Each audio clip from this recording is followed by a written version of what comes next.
کے اندر، جس کو تو مرشد اور پیر اور ہادی مانتا ہے، اللہ کے علاوہ جس سے اپنے مسائل حل کرواتا ہے، جس کے نعرے لگاتا ہے. اور آج یقین کریں، ایک بندہ اگر کہہ دیتا ہے، آپ نے یہ دیکھ لیا ہوگا منظر، ایک بندہ اگر یہ کہہ دیتا ہے کہ میں یہاں بیت اللہ بنوا رہا ہوں اور آؤ سارے میرے مرید اس کا طواف کرو، تو کیا مرید طواف کرتے ہیں یا نہیں کرتے؟ آپ نے نیٹ پہ دیکھا ہوگا، یہ چیز چلی ہے کہ ایک جعلی بیت اللہ بنا گیا، اس کے اوپر طواف کروایا گیا، مریدوں نے طواف کیا. اتنی اطاعت کی ہم نے تمہاری کہ بیت اللہ کی حیثیت ختم کر دی، بیت اللہ کا مقام بدل دیا صرف تمہارے کہنے کی وجہ سے. تو آج تو ہمارے مشکل کشا بناؤ ہماری بگڑیاں. اس میدان معاشر میں پہلا عذاب شرمندگی اور ندامت ہے، اور دوسرا عذاب قرآن کہتا ہے یورف المجرمون بسیماہم فیوخذ بالنواصی والاقدام، اور فرشتوں کو حکم ہوگا کہ پہچان لو، چہروں سے پہچان کر، جس کا چہرہ سیاہ ہو اس کے چوٹی کے بال پکڑو اور اس کے پاؤں کو پکڑو اور گھسیٹتے ہوئے جہنم کے اندر لے جاؤ. پوچھنے کی ضرورت نہیں کہ یا اللہ یہ جنتی ہے یہ جہنمی ہے، جنتی بھی چہروں سے پہچان لیے جائیں گے، جہنمی بھی چہروں سے پہچان لیا جائے گا. یورف المجرمون بسیماہم. اب شرمندگی ندامت تو ہو رہی ہے، لیکن آگے فرشتے بھی تیار کھڑے ہوئے ہیں گھسیٹ کر لے جانے کے لیے. اور آپ سورہ زمر پڑھیں، آخری آیتیں، وسیق الذین کفروا الی جہنم زمرا. جس طرح آپ دیکھتے ہیں کہ سرکش بھیڑوں کو ایک چرواہا جو ہے ڈنڈوں سے مار کر سیدھا کر رہا ہوتا ہے، ادھر سے مار رہا ہے ادھر سے مار رہا ہے، چلو سیدھی لائن میں چلو. وہ ذرا بھی ترس نہیں کھاتا کہ کوئی بھیڑ نرم مزاج ہے، کوئی کس طرح کی ہے، جو بھی ادھر ادھر ہوتی ہے اس کے ڈنڈا پڑتا ہے. تو اسی طرح اللہ فرماتے ہیں وسیق الذین کفروا، ہانک کر فرشتے لے جائیں گے کافروں کو، مارتے ہوئے لے کر جائیں گے، چلو سیدھے جہنم کی طرف جو نظر آ رہا ہے. کیا کرو گے اس منظر کا؟ آج کی غفلت ہمیشہ کی بربادی کا باعث بن رہی ہے. اور قرآن اللہ کی سچی کتاب ہے، اس کی ہر بات سچی ہے. یہ خبر قرآن دے رہا ہے، مولوی کوئی اور خبریں دیتا ہے، کہتا ہے جس نے کلمہ پڑھ لیا وہ جنت میں جائے گا، جو فلاں سلسلے کا مرید ہو گیا وہ جنت میں جائے گا، کوئی سنی بن جائے تو جنت میں، کوئی کہتا ہے اہل تشیع بن جائے تو جنت میں. لیکن مر جائیں شرم سے یہ نہیں کہتے کہ اللہ کے متقی بندے پرہیزگار بن جاؤ، مومن بن جاؤ، یہ نہیں کہتے. یہی قیامت والے دن کہیں گے قالوا لو ہدانا اللہ لہدیناکم، جواب دیں گے اپنے متبعین کو اگر ہمیں اللہ ہدایت دیتا تو ہم تمہیں بھی ہدایت دیتے. یہ بھی الزام ہے، یہ بھی ایک اعتراض ہے. کیا اللہ نے ہدایت نہیں دی؟ اس قرآن کو اللہ نے کیا کہا ہے؟ ھدی للناس. یہ ہدایت ہے یہودی کے لیے، عیسائی کے لیے، سکھ کے لیے، ہندو کے لیے. لیکن ہمارے دقیانوس مسلمان علماء پتہ کیا ہے؟ اگر کوئی ہندو قرآن کو ہاتھ لگاتے کہتے ہیں مار دو، قتل کر دو، فلاں کر دو، فلاں کر دو، اس نے قرآن کو ہاتھ کیوں لگایا؟ او بدبختو، قرآن آیا ہی انہی کو ہدایت سنانے کے لیے. اگر کوئی ہندو قرآن سنے گا نہیں، پڑھے گا نہیں تو اس کو سمجھ کیسے آئے گی؟ یہ ہے انداز اس قوم کا. اور ایک فلسفہ لکھا ہوا ہے کہ دیکھو جی لا یمسو الا المطہرون، اس کو پلیت لوگ ہاتھ نہیں لگاتے، حالانکہ یہ معنی ہے ہی نہیں ہے. لا یمسہ الا المطہرون، یہ کتاب مس نہیں کرتی مگر نیک لوگوں کو کرتی ہے، جن کے دل کے اندر اللہ کا تقوی ہے، جن کے اندر اللہ کا خوف ہے، جو اللہ سے ڈرتے ہیں. کتاب ان کے سینے سے چمٹتی ہے، ان کے دل میں اترتی ہے. اگر کوئی کلمہ پڑھنے والا ہو، داڑھی رکھی ہوئی ہو، تسبیح ہاتھ میں ہو، لیکن اس کے اندر تقوی نہیں ہے تو کتاب اس کو کوئی فائدہ نہیں دیتی. معنی یہ تھا انفرادیت قائم کرنے کے لیے، لوگوں کو لڑوانے کے لیے، لوگوں کو جدا جدا کرنے کے لیے تفریق بنائی گئی. لوگوں کو ڈرایا گیا ہے کہ خبردار کوئی ہندو اس کتاب کو ہاتھ نہ لگائے. کوئی مطلب یہ کہ کوئی ہندو اس کتاب کو سمجھے نہیں. لیکن اللہ کا دعویٰ کیا ہے؟ ہدی للناس۔ جہاں بھی کوئی انسان ہوگا، انسان وہ ہے جو آدم کا بیٹا ہے، ہندو بھی آدم ہی کا بیٹا ہے، سکھ بھی آدم ہی کا بیٹا ہے، یہودی بھی آدم ہی کا بیٹا ہے۔ فرمایا جو انسان جہاں بھی ہوگا اس کے لیے یہ کتاب ہدایت ہے۔ لیکن مسلمانوں نے اس کتاب کو بند کر کے نہ صرف ہندو، یہودی، عیسائی کے لیے بند کیا، بلکہ اپنے مسلمانوں کے لیے بھی بند کر دیا، اور کیا کہا؟ نہ نہ نہ نہ نہ، قرآن نہیں پڑھنا، اس کا ترجمے پہ غور نہیں کرنا، گمراہ ہو جاؤ گے۔ یہ تو علماء کا کام ہے، اس کے لیے تو 18 علم چاہیے سمجھنے کے لیے۔ قرآن پڑھو گے گمراہ ہو جاؤ گے، تو بتاؤ اس سے بڑا قرآن کا دشمن اور کون ہوگا، جو کسی کو اپنی ذات کے علاوہ قریب ہی نہیں آنے دیتا؟ کیونکہ اس کو پتہ ہے کہ جب تک قوم میری علم لا جائے گی، علم سیکھ جائے گی، مجھے تنخواہیں نہیں ملیں گی، مجھے مال نہیں ملے گا، مجھے نذرانے نہیں ملیں گے، مجھے دستار نہیں باندھی جائے گی، میں عام لوگوں کی طرح ہو جاؤں گا۔ لہٰذا اس قوم کو ڈراؤ کہ اللہ کی کتاب کو نہیں سمجھنا۔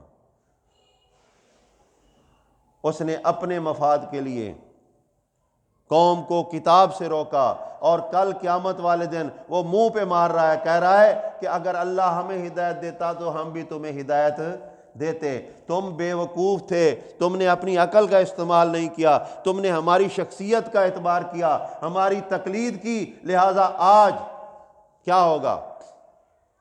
سواء علینا۔ وہاں مرید بھی اور پیر بھی، عالم بھی اور اطاعت کرنے والا جاہل بھی، وہاں صدر بھی اور صدر کا چپڑاسی بھی، جج بھی اور جج کا ہلکارہ بھی، سارے کے سارے قرآن کہتا ہے کہ ضعفاء بھی اور کبائر بھی، یعنی بڑے اور چھوٹے سارے جمع ہیں، اور کیا کہہ رہے ہیں؟ سواء علینا، کوئی استثناء نہیں ہے، برابر ہیں ہم سارے، تم بھی برابر ہو، ہم بھی برابر ہیں۔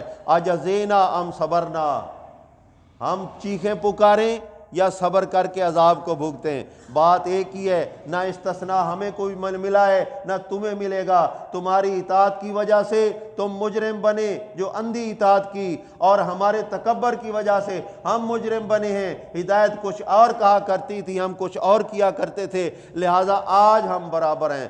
مالکم مالنا من محیص، اب بچنے کی کوئی جگہ بھی باقی نہیں۔ قرآن کی آیت یہ ٹھیک ہے یا غلط ہے؟ مسلمان ہو یار، کچھ تو کہہ دو، صحیح ہے، سچی بات ہے۔ اب معاشرہ جو اس کے خلاف کر رہا ہے وہ ٹھیک ہے یا غلط ہے؟ تو پھر غلط کو غلط سمجھ کے بھی نہ چھوڑے، اس پر اس جیسا کوئی بے وقوف ہے؟ ہر بڑا قیامت والے دن ساتھ چھوڑ جائے گا، ماننا ہے؟ مانتے ہو نا؟ اور جس کی بھی اطاعت ہو رہی ہے بڑا سمجھ کر کی جا رہی ہے نا، کوئی علم میں بڑا، کوئی پیسے میں بڑا، کوئی عہدے میں بڑا، کوئی ذات میں بڑا۔ کہتے ہیں سید کی سین کو سلام، اکثر جہلا سید کی سین کو سلام۔ اب ان کو یہ نہیں پتا کہ سید کہتے کسے۔ سید کا مطلب ہوتا ہے سردار، جس طرح آج ہمارے ایم این اے، ایم پی اے، حکمران جو ہیں، قاضی القضاء جو ہیں، ان کے بارے میں سید کا لفظ بولا جاتا ہے، یعنی ان کے فیصلے کو تسلیم کرنا۔ انہوں نے سید کو ذات کے اندر ڈھال کر ایک بہت بڑا دھوکہ کھایا، مفاد پرست نے ان کو دھوکہ دیا کہ جو سید قوم ہے نا، اس کا ہر مال، حتیٰ کہ اس کا نکاح کرنا بھی تم پر حرام ہے۔ سید عیاشی کرتا پھرے، وہ غیر سید کی عورتوں سے نکاح کرے، غلام رکھے، لونڈیاں رکھے، جو مرضی کرے، لیکن سید زادی کے ساتھ نکاح دوسرے کے اوپر حرام ہے۔ کیوں کیا؟ ابھی بھی سمجھ نہیں آئی کیوں کیا؟ یہ اس لیے کیا کہ اپنی ذات کو بڑا رکھنے کے لیے لوگوں کو جھوٹ میں مبتلا کیا گیا۔ ایک تو مال کھایا ان کا، دوسرا اپنے خاندان اور ذات کو ان کے شر سے محفوظ کرنے کے لیے اتنا بڑا بنا دیا کہ حلال و حرام کا مسئلہ کھڑا کر دیا۔ ارے سید کا مطلب سردار ہوتا ہے، مسلمانوں کا سب سے بڑا سردار کون؟ محمد رسول اللہ صلی اللہ علیہ وسلم۔ اگر ذات پہ بھی آتے ہو تو محمد رسول اللہ صلی اللہ علیہ وسلم نے اپنے خاندان قریش کی عورت ایک غلام کے ساتھ نکاحی جس کا نام زید ہے، قرآن نے اس کا ذکر بھی کیا ہے۔ اگر یہ حرام ہوتا تو کیا پیغمبر علیہ السلام ایسا کرتے؟ یہ سارے اپنی ذات کے چکر ہیں۔ انسان کو اتنا بے وقوف بنایا، اتنا بے وقوف بنایا ہے، یقین کریں آپ کبھی جانور کی طرف دیکھیں۔ اب شیر جو ہے اس کی خوراک اللہ نے رکھی ہے گوشت، وہ گھاس کھائے گا؟ نہیں کھائے گا نا، فطرت میں یہی ہے۔ اچھا اب گائے بھینس ہے، آپ اس کو گوشت ڈال کے دیکھ لیں، کبھی کھائے گی؟ اس کی فطرت کے خلاف ہے۔ یہ واحد انسان ہے، اس کی فطرت کے اندر جو کچھ رکھا گیا تھا، یہ بے وقوف اتنا بنا کے غیر فطری کام کرنے لگا، جو شیر درندہ نہیں کر سکتا، جو گائے بھینس نہیں کر سکتی، ان کا اختیار نہیں ہے ایسے کام کرنے کے، لیکن کتنے کام ایسے غیر فطری اس انسان سے ہو جاتے ہیں، نہیں ہو رہے؟ انسان ہو کر حیوانوں سے بدفعلی کرتے واقعات نہیں آئے آپ کے سامنے؟ یہ فطری کام ہے یا غیر فطری ہے؟ کتا تو غیر فطری کام نہیں کرتا، لیکن جب انسان غیر فطری کام کرتا ہے، اللہ فرماتے ہیں اولئک کالانعام بل ہم اضل، یہ پھر ڈنگر بن جاتا ہے، بلکہ ڈنگروں سے بھی بدتر بن جاتا ہے۔ تو جو اللہ کے ساتھ شرک کرے، اللہ کے حقوق کو غصب کرے، مخلوق کی خاطر، کسی شخصیت کی خاطر، وہ چاہے صوفی صاحب کیوں نہ ہو، وہ تہجد پڑھنے والا کیوں نہ ہو، وہ جو کچھ بھی ہو، اللہ فرماتے ہیں پہلی بات تو یہ ہے کہ حابطۃ اعمالہم، ان کے اچھے اعمال اگر ہوں گے بھی تو برباد کر دیے جائیں گے۔ دوسری بات یہ ہے کہ یہ دنیا کے اندر رہتے ہوئے انسان نہیں ہے، کیونکہ انسان کو اللہ نے پیدا کیا اپنی عبادت کے لیے، یہ اللہ کے خلاف کر رہا ہے، یہ غیر فطری کر رہا ہے، اللہ کی مخلوق کی عبادت کر رہا ہے، لہٰذا اس نے جو فعل کیا ہے ایسا فعل انسان تو کیا حیوان بھی نہیں کرتا۔ تو پھر مثال کیا بنے گی؟ اولئک کالانعام، نہیں نہیں نہیں نہیں، انعام تو جانور کو کہتے ہیں، جانور تو فطرت کے اندر ہے۔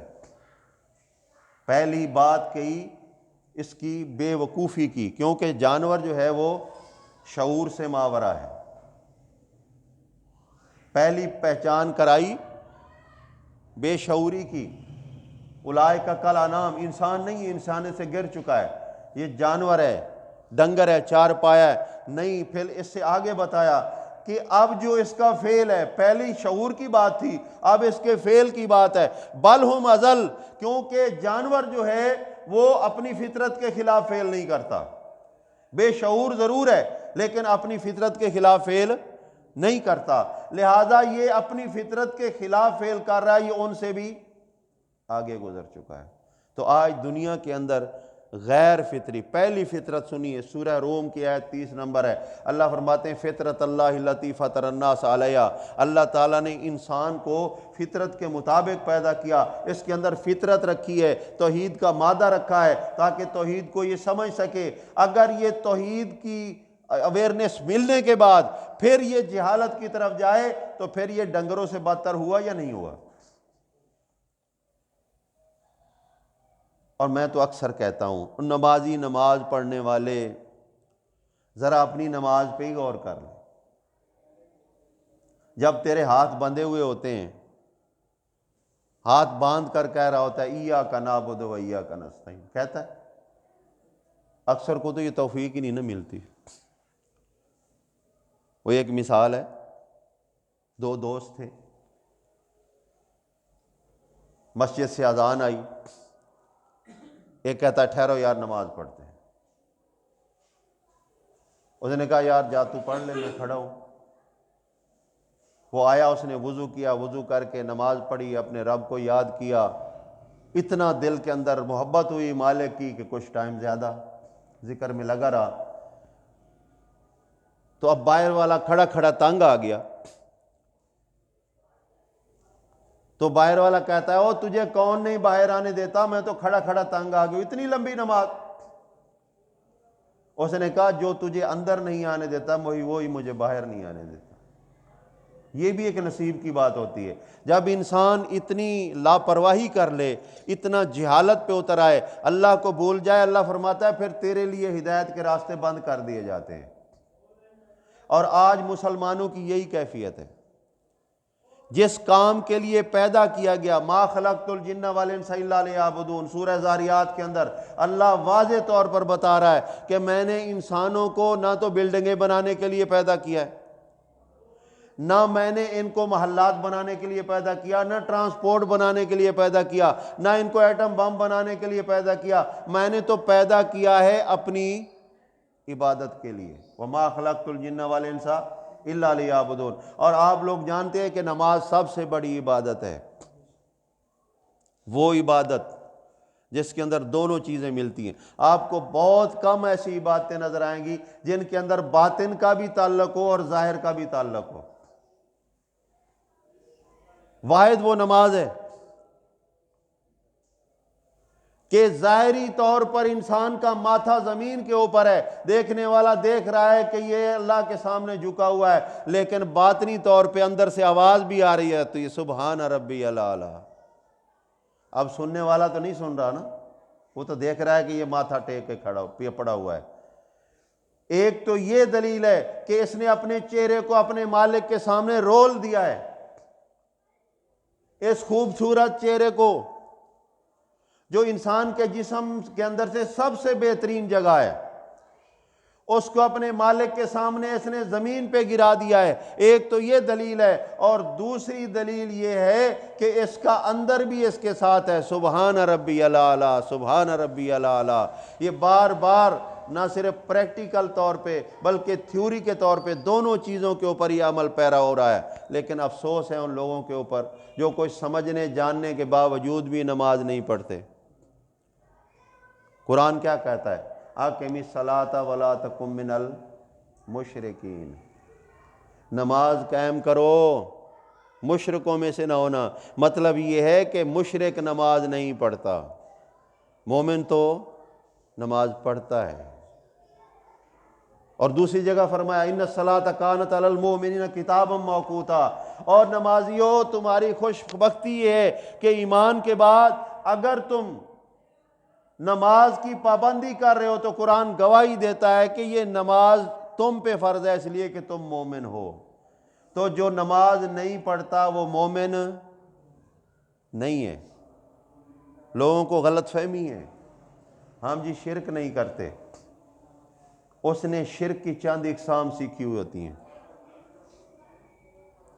مزار پہ جانا، وہاں سے مانگنا، حاضری دینا شرک، غیر اللہ کی نیاز کرنا شرک، غیر اللہ کا نعرہ لگانا شرک، موٹے موٹے شرک ہیں۔ قبر کے اوپر، تابوت کے سامنے تعویذ، جادو ٹونا ٹوٹکا، نہیں جی یہ تو شرک ہے، یہ مافوق الفطرت کام ہے۔ اللہ فرماتا ہے افرأیت من اتخذ الہہ ہوا، کیا تو نے اس شخص کو دیکھا ہے جس نے اپنی خواہش کو رب بنایا ہوا ہے؟ اب دل نہیں کرتا نماز کے لیے تو نہیں پڑھ رہا۔ اللہ کیا کہتا ہے؟ نماز پڑھو، دل کہتا ہے رہنے دو۔ اگر نہیں پڑھی تو کس کی مانی؟ غور کریں نا ذرا، نہیں پڑھی تو کس کی مانی ہے؟ کہتا ہے میں تو شرک نہیں کرتا۔ ارے شرک سے کیا تو آگے بڑھ گیا ہے۔ شرک کہتے ہیں برابری کو، حصے داری کو، شراکت کو۔ اللہ کی بھی مانو، غیر اللہ کی بھی مانو، لیکن یہاں اللہ کی چھوڑ دی ہے، غیر اللہ کی مان لی ہے۔ اپنی مان لی کہ نماز نہیں پڑھتا، چلو چھوڑ دو، نماز نہیں پڑھتا۔ اللہ کہتا ہے اقیموا الصلاۃ، اقیموا الصلاۃ، نماز پڑھو۔ تو کیا یہ شرک نہیں ہے؟ ہر بات کو اسی طرح سوچتے چلے جائیں، جو اللہ حکم دے رہا ہے اس کے خلاف کر رہے ہو تو یہی شرک ہے۔ اپنا دل کہے، مولوی کہے، پیر کہے، یہ مولویوں کو تو ویسے بدنام کیا ہوا ہے نا۔ اکثر لوگ شرک کی کیفیت کے اندر اپنی خواہشات کی وجہ سے آتے ہیں۔ تو نماز پڑھنی چاہیے، تھوڑے کہہ رہے ہیں یار، میرے خیال میں بھی فرق ہے کچھ، ہے نا؟ پڑھنی چاہیے، 5 وقتہ پڑھنی چاہیے، اللہ کی عبادت ہے نا، مولوی کی تو کوئی فائدہ نہیں، نہ ہی کوئی اس کے اندر کچھ نقصان ہوتا ہے۔ میں نماز پڑھنے سے 1000 روپیہ جمع کرانا پڑے گا، 2000 جمع کرانا پڑے گا، بندہ پیچھے پیچھے کی سکتا ہے۔ ارے الا بذکر اللہ تطمئن القلوب، اس میں تو فائدہ ہی فائدہ ہے۔ اللہ فرماتے ہیں جو اللہ کا ذکر کرتا ہے اس کا دل اطمینان پہ آ جاتا ہے، اس کے دل کے اندر سے وسوسات ختم ہو جاتے ہیں، اس کا دل سکون کے اندر آتا ہے۔ یہ دنیا کا فائدہ ہے، اور آخرت کا فائدہ یہ ہے۔ اللہ کے رسول کی حدیث سنیے، اللہ کے رسول صلی اللہ علیہ وسلم فرماتے ہیں قیامت والے دن جو نمازی ہوگا، جس نے 5 وقت نماز پڑھی ہوگی، اللہ کی عبادت کی ہوگی، جہاں جہاں پہ وہ وضو کے وقت دھوتا ہے، جس اعضاء کو دھوتا ہے، قیامت والے دن وہ منور ہوں گے اور روشن ہوں گے۔ پتہ چلے گا کہ وہ نماز پڑھنے والا اور وہ بے نمازی ہے۔ جس کے اعضاء نہیں چمکیں گے وہ کون ہوگا؟ کیا چاہیے یہ کہ نہیں کہ قیامت والے دن نجات کے اس فکر کے اندر، اور اللہ کا یہ بھی وعدہ ہے کہ جس کے ساتھ نور ہوگا وہ کامیاب ہوگا، اور جس کے ساتھ اندھیرا اور سیاہی ہوگی وہ ناکام ہوگا۔ تو اللہ کے بندو، ایمان کے بعد نماز نہیں پڑھتے ہو، آخر شرم والی بات کون سی ہے؟ بیوی کے سامنے جھکے تو شرم آتی ہے۔ بیوی، بعض لوگ کہتے ہیں رن تو پیر کی جوتی ہوتی ہے، یہاں تو عقل ہے۔ یار میں تو بیوی پہ غالب رہتا ہوں، حاوی رہتا ہوں، میں کوئی رن مرید تھوڑا ہوں۔ اچھا، لیکن کبھی کبھی ایسا پٹخا کے دیتی ہے پھر رن مرید سے بھی آگے گیا پڑا ہوتا ہے۔ ارے افسوس، قرآن شکوہ کرتا ہے، انہوں نے عورتوں کو الہ بنا رکھا ہے کہ عورت اگر کچھ حکم دے دے تو آمنا و صدقنا، اگر اس حکم کے خلاف اللہ حکم دے دے تو پھر کہتے ہیں ہم اطاعت بھی نہیں کرتے اور مانتے بھی نہیں ہیں۔ اکثر لوگ یار داڑھی نہیں رکھتا، کیوں نہیں رکھتا؟ یار بیوی کہتی ہے یار تیرا چہرہ بہت بھاری نظر آتا۔ اللہ کے رسولوں کا چہرہ داڑھی سے خوبصورت، اور امتی کا چہرہ داڑھی سے بدصورت ہو جائے، کمال نہیں ہے؟ کہتا میں تو نبی پہ جان قربان کرتا ہوں، داڑھی رکھ کر نبی کی سنت ادا ہو رہی ہے، اور رگڑا پھیر کے اس کو کاٹ کے سنت کے خلاف ہو رہا ہے، لیکن افسوس ہے شرم نہیں آتی۔ اب بھی تو کہتا ہے کہ میری جان قربان رسول اللہ صلی اللہ علیہ وسلم پہ، اب بھی کہتا ہے۔ ارے محبت کا تقاضا یہ تھا کہ رسول اللہ صلی اللہ علیہ وسلم سے محبت ہے تو ہر وہ فعل اپنا لے جو اللہ کے رسول نے اپنایا ہے۔ توحید رسول نے مانی ہے، مان جا۔ تقوی رسول نے مانا ہے، مان جا۔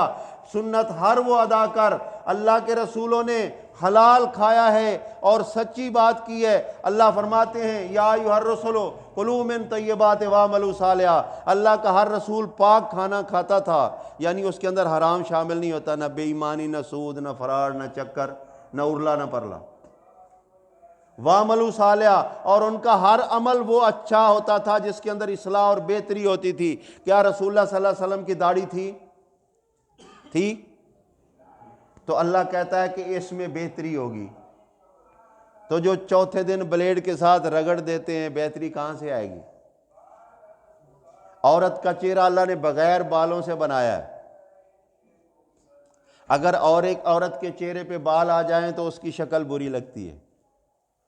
مرد کا چہرہ اللہ نے بالوں والا بنایا ہے، اگر مرد کے چہرے سے بال ہٹا دو تو آلو کا آلو لگتا ہے، مرد نہیں لگتا۔ یہ شان ہے۔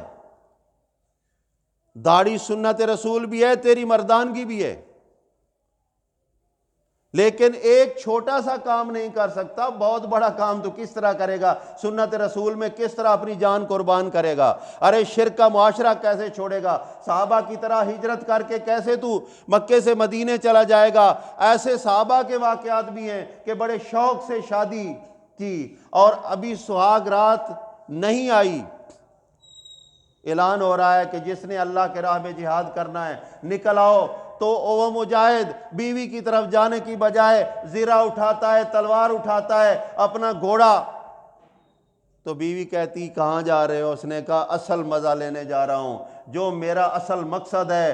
دنیا کے اندر ہزاروں بیویوں کی سہاگ رات اگر مجھے نہ نصیب ہو کوئی بات نہیں، لیکن اگر مجھے شہادت کا موقع مجھ سے چھوٹ گیا تو میں برباد ہو گیا۔ تو بھی مسلمان ہے۔ خواہش کے پیچھے دین چھوڑ دینا، خواہش کے پیچھے نماز چھوڑ دینا، خواہش کے پیچھے اللہ کے راستے میں محنت کرنا چھوڑ دینا، اور جنہوں نے نبی سے محبت کی ہے، جنہوں نے اطاعت کی ہے، انہوں نے سب کو چھوڑا ہے لیکن نبی کی اطاعت نہیں چھوڑی۔ تو یہ بھی نبی کی اطاعت ہے کہ آپ توحید پہ آؤ، شرک کو رد کرو، ہر قسم کی بیہودہ بات کو رد کرو، تمہارا چلنا پھرنا بیٹھنا اٹھنا نبی صلی اللہ علیہ وسلم کے طریقے کے مطابق ہو جائے۔ یہ میری بات نہیں، قرآن کہتا ہے لَقَدْ كَانَ لَكُمْ فِي رَسُولِ اللَّهِ أُسْوَةٌ حَسَنَةٌ۔ رسول کے اندر اس کی تعلیم، اس کی تربیت، اس کی ذات، اس کے اعمال کے اندر تمہارے لیے ایک بہتر نمونہ ہے، بہترین نمونہ ہے اگر تم واقعی مسلمان ہو۔ إِن كُنتُمْ تُؤْمِنُونَ بِاللَّهِ وَرَسُولِهِ۔ ٹائم کی شدت سے کمی محسوس کر رہا ہوں کہ ٹائم ہو گیا ہے، لیکن آپ کو ایک بات یاد دلانا چاہتا ہوں، اس بات کو ذہن میں رکھیں اسی آیت کے تنازل سے، کہ قیامت والے دن اگر انسان کسی شخصیت کے پیچھے لگ کر اپنا راہبر اس کو مان کر اس کے پیچھے چل پڑتا ہے آج دنیا کے اندر، تو یہ فیصلہ قرآن سے پوچھ لے کہ اقتدا کس کی کرنی ہے، ورنہ نتیجہ یہی نکلے گا کہ قرآن کے الفاظ سچے ہیں، حق ہیں، جن کو سچ سمجھا گیا، جن کی اطاعت کی گئی، اگر وہ اس کتاب کے مطابق نہیں تھے تو قیامت والے دن جہنم میں وہ کہیں گے کہ سواؤن علینا، ہم بھی جہنمی ہیں تم بھی جہنمی ہو، آجزینا ہم صبرنا، ہم چیخیں تب بھی کوئی فرق نہیں پڑتا، صبر کر لیں تب بھی کوئی فرق نہیں پڑتا۔ ہاں اقتدا اس کی کرو جو جنت میں جائے اور تم بھی اس کے ساتھ جنت میں جاؤ۔ تو کیا یقین نہیں ہے کہ محمد رسول اللہ صلی اللہ علیہ وسلم جنت جائیں گے؟ ہے یقین؟ صحابہ بھی جائیں گے تو ساتھ ان کا دینا چاہیے یا جہنم جانے والوں کا؟ تو فرقہ واریت چھوڑیے، تمام فرقے اللہ کی کتاب کے سامنے پیش کر کے ان کو سچا جھوٹا پوچھ لیجئے، جو سچا ہوگا پھر وہ فرقہ نہیں رہے گا، جس کو کتاب یس کر دے گی وہ فرقوں سے باہر نکل آئے گا، اور جس کو کتاب غلط کہے گی وہ فرقہ ہے، وہ جہنم کا باعث ہے، وہ شرک کی بنیاد ہے۔ آج لوگ فخر سے کہہ دیتے ہیں الحمدللہ ہم فلاں مذہب کے ساتھ، فلاں مذہب کے ساتھ۔ او بھائی مذہب اللہ نے نہیں نازل کیا، یہ آپ کو بات بتا دو نکتے کی، جتنے مذہب ہیں نا یہ سارے اماموں کے ہیں، اللہ نے کوئی مذہب نازل نہیں کیا۔ اللہ نے کیا نازل کیا ہے؟ دین۔ قرآن نے کہا دین، الیوم اکملت لکم دینکم، سورہ مائدہ کی 3 نمبر کی آیت پڑھیے، اللہ فرماتا ہے آج میں نے تمہارا دین مکمل کیا۔ دین دستور ہوتا ہے، اصول ہوتا ہے، قانون ہوتا ہے، اس کے اندر بہتری ہوتی ہے، اور مذہب جو ہوتا ہے وہ ذاتی خواہشات ہوتی ہیں، شخصیات ہوتی ہیں۔ اس لیے آپ دیکھتے ہو امام ابو حنیفہ کا مذہب یہ ہے، امام شافعی کا یہ مذہب ہے، امام مالک کا یہ مذہب ہے، یہ 4 امام ہیں، چاروں کا علیحدہ علیحدہ مذہب کیوں بیان کیا جاتا ہے؟ جبکہ اگر یہ اسلام ہوتا تو چاروں کا ایک ہونا چاہیے تھا یا نہیں؟ اسی طرح پھر فرقوں میں آ جائیں، سارے جنتی ہونے کا دعویٰ کرتے ہیں، تو سارے فرقوں کو چیک کرنے کے لیے کسوٹی کیا ہے؟ اللہ کی کتاب ہے، تو اس پہ چیک کر لو۔ ہمارا دوست وہی ہے، میں اکثر مثال دیتا ہوں، ایک ہندو اگر یہ کہے کہ اللہ کا کوئی شریک نہیں ہے تو نہیں مانو گے؟ مولویوں کا مفتی اگر کہہ دے کہ اللہ کا شریک علی رضی اللہ تعالیٰ عنہ ہے، یا نبی صلی اللہ علیہ وسلم ہے، یا ابراہیم علیہ السلام ہے، تو کیا صحیح بات مانو گے اس کی یا غلط ہے؟ یہ غلط ہے۔ بس یہی انصاف کا تقاضا ہے، حق بات جہاں سے ملے بات کو دیکھا جائے، بات کرنے والے کو نہ دیکھا جائے۔ یہاں معیار ہے بات کرنے والے کا۔ قرآن وہ بھی بیان کرتا ہے لیکن دنیا دوڑ کر جا رہی ہوتی ہے، فلاں علامہ صاحب آئیں گے جی، فلاں علامہ صاحب، کبھی یہ شرم نہیں آئی کہ یہ کہے کہ میں قرآن سننے کے لیے جا رہا ہوں؟ ارے تو قرآن کی بات کر، دین کی بات کر، علامہ کو تیرا الہ ہے؟ بہت ایسے خفیف شرک ہیں جو انسان کو پتہ بھی نہیں ہوتا اور وہ کر جاتا ہے۔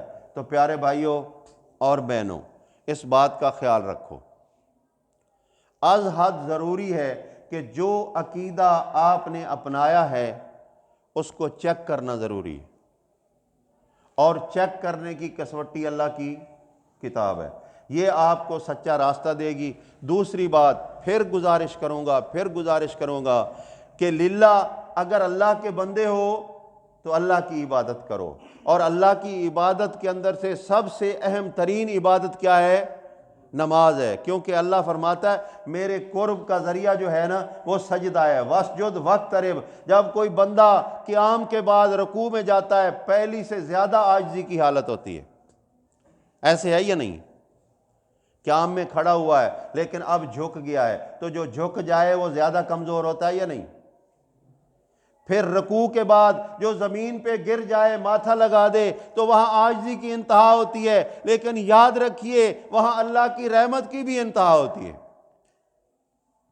اس لیے اللہ فرماتے ہیں واسجد واقترب، سجدہ کر اور اللہ کے قریب ہو جا۔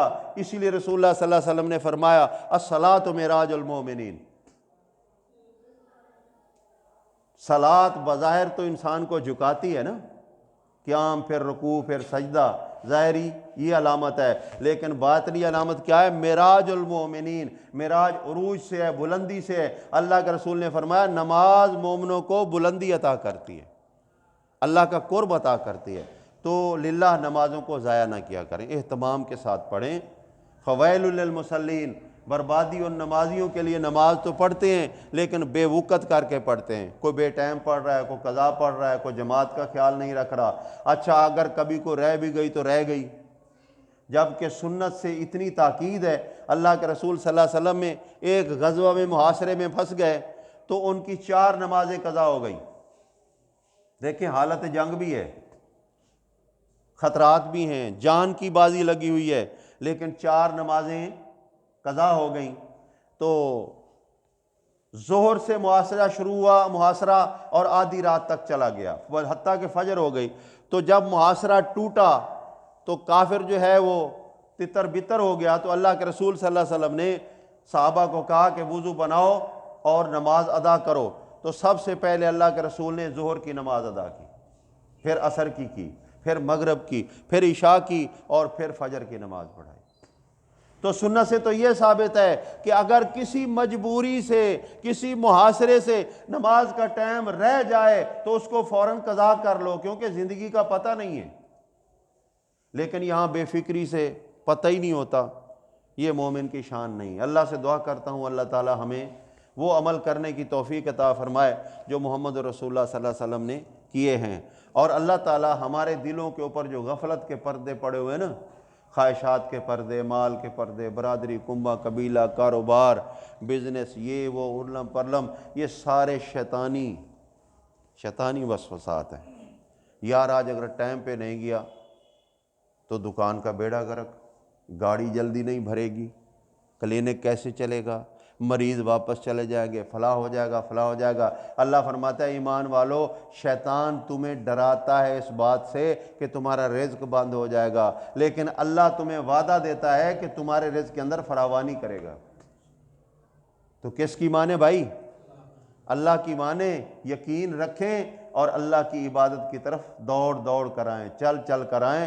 حیا علی الصلاۃ کی جب آواز آئے تو مطلب کیا ہے؟ حیٌ کا معنی ہوتا ہے دوڑنا، چلنا نہیں بلکہ دوڑنا، دوڑ کراؤ، حیا علی الصلاۃ، حیا علی الصلاۃ۔ تو ہماری حالت اگر یہ ہو کہ ہم لحاف منہ پہ لے لیں اور اذان سنتے ہی اندر داخل ہو جائیں، کسی اور شغل میں لگ جائیں، تو یہ ایمان نہیں۔ اللہ اپنی پناہ میں رکھے۔ اللہ میرے ساتھیوں کو یہ توفیق عطا فرمائے کہ وہ حق ادا کر دیں بندے ہونے کا۔ پہلا حق یہ تھا جو ہم نے ادا کیا، اللہ کی توحید کو مانا، شرک کو چھوڑا، شرک کرنے والے لوگوں کو چھوڑ دیا۔ اب دوسرا حق یہ ہے کہ اللہ کے بندے بھی ثابت ہو کر دکھائیں۔ بندے بندگی سے بنتے ہیں، اور بندگی جو ہے عاجزی سے ہوتی ہے، بدماشی سے بندگی نہیں ہوتی۔ عاجزی اور انکساری کریں۔ نماز سب سے بہترین ذریعہ عاجزی کا بھی، اللہ کے قرب کا بھی، اور باقی چیزیں بھی جو دین کے ان کو اپنائیں۔ اللہ میرا آپ کا حامی و ناصر ہو۔ سبحان ربک رب العزت عما یصفون وسلام علی المرسلین والحمد للہ رب العالمین۔